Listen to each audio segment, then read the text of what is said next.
Hi guys. ഇപ്പം ഇന്ത്യയിൽ one of the famous credit platform ആയിട്ടുള്ള സ്ലൈസ് നമ്മൾ കണ്ടിട്ടുണ്ടാവും. നമ്മുടെ മൊബൈൽ ആപ്ലിക്കേഷൻസിലൊക്കെ അല്ലെങ്കിൽ എന്തെങ്കിലും ബുക്ക് മൈ ഷോ അല്ലെങ്കിൽ സൊമാറ്റോ സ്വിഗ്ഗിയോ അങ്ങനെയുള്ള ആപ്ലിക്കേഷൻസിലൊക്കെ നമുക്ക് പേയ്മെൻറ്റ് ചെയ്യണതിൻ്റെ അവിടെ പേ ലേറ്ററോ അതുപോലുള്ള ഒരു സിമിലർ ആപ്പ്, അതുപോലത്തെ ഒരു ആപ്പ് തന്നെയാണ് ഈ സ്ലൈസ്. അപ്പോൾ അതുപോലുള്ള ഫീച്ചേഴ്സ് അതിൽ പേയ്മെൻറ്റ് നമുക്ക് ക്രെഡിറ്റ് ആയിട്ട് പേയ്മെൻറ്റ് പ്രൊവൈഡ് ചെയ്യുന്ന ഒരു പ്ലാറ്റ്ഫോം.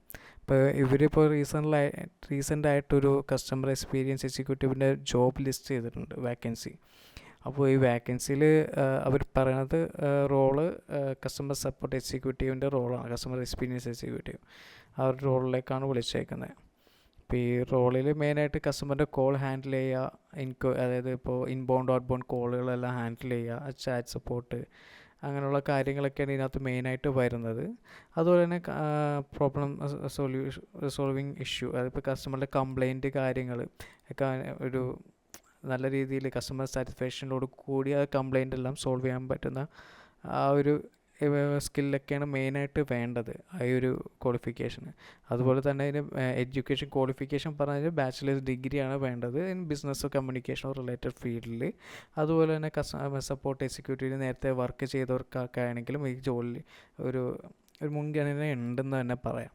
അതുപോലെ തന്നെ store verbal and communication problem solving ability, അതായത് ഇപ്പോൾ നമുക്കിപ്പോൾ സിമ്പത്തി, കസ്റ്റമറോട് സംസാരിക്കുമ്പോൾ നമുക്ക് സിമ്പത്തറ്റിക് ആയിരിക്കണം, സിമ്പത്തി അല്ല, മോർലി എംപത്തി ആയിരിക്കണം.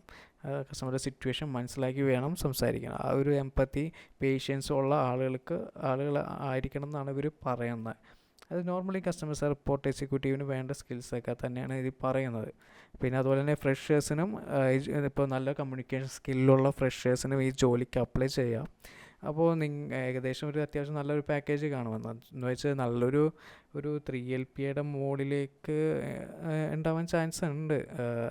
2.8 2.50 ടു എബോവ് ആണ് മിക്കവാറും പാക്കേജ് വരാൻ ചാൻസ്. അപ്പോൾ ഡിപ്പെൻഡിങ് അപ്പോൾ എന്താ എക്സ്പീരിയൻസ് ആയിരിക്കും. ഇപ്പോൾ ഒട്ടും എക്സ്പീരിയൻസ് ഇല്ലെങ്കിൽ ഒരു താഴ്ന്ന പാക്കേജ് ആയിരിക്കാം വരിക.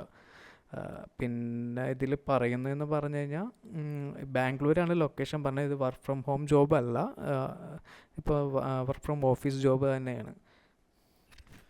സോ ഈ ജോലിയിലേക്ക് അപ്ലൈ ചെയ്യാനുള്ള ലിങ്ക് ഞാൻ ഈ വീഡിയോൻ്റെ ഡിസ്ക്രിപ്ഷനിൽ ഇടുന്നുണ്ട്. അപ്പോൾ ഈ വീഡിയോ ഇഷ്ടപ്പെട്ടെങ്കിൽ നിങ്ങൾ വീഡിയോ ലൈക്ക് ചെയ്യുക, ഷെയർ ചെയ്യുക.